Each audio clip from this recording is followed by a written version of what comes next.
I'm Howard Phillips Lovecraft, and today's question comes to us from Thomas, who asks rather bluntly, why did Arthur Jermyn's forebear have carnal relations with an ape?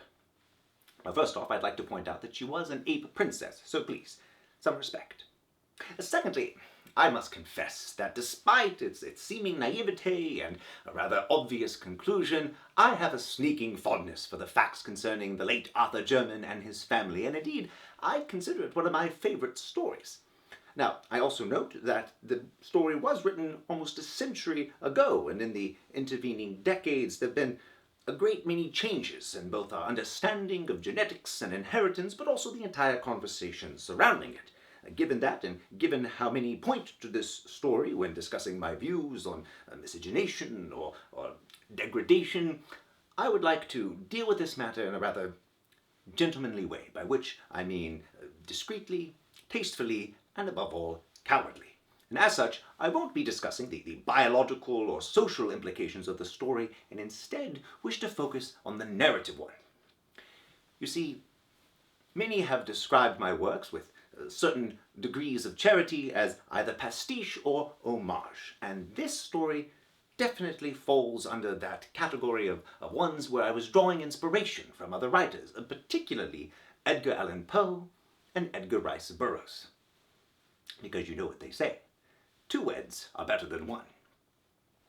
But the point being that both of these authors were fascinated by elements of degradation, the clash between civilization and chaos, and as such I wanted to look not just at the notion of what happens if one has inherited some cursed bloodline, but rather what happens when we are, all of us, inheriting helplessness.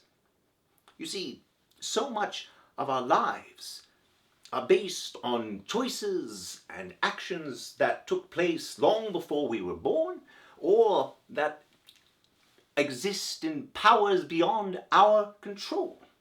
We are helpless to shape so much of our lives.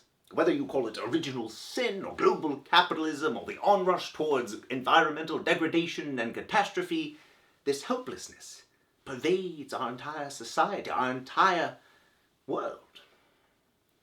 And as a writer, that helplessness is a rich vein of terror. Now, as to the particulars of this coupling, this liaison, if you will, what can I say? The heart wants what it wants. As always, I'm Howard Phillips Lovecraft. Thank you.